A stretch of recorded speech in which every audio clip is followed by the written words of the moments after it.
ፍጥረታት ሲደቁ በአማላጅነትሽ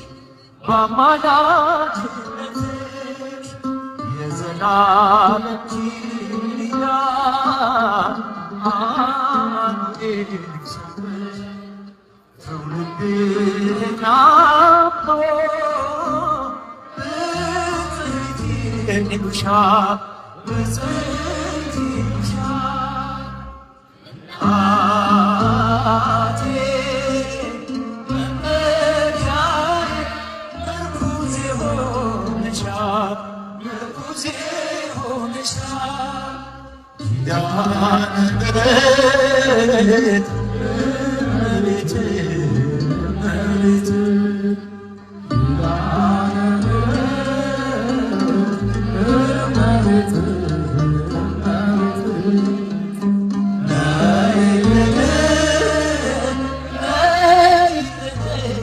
Hallelujah.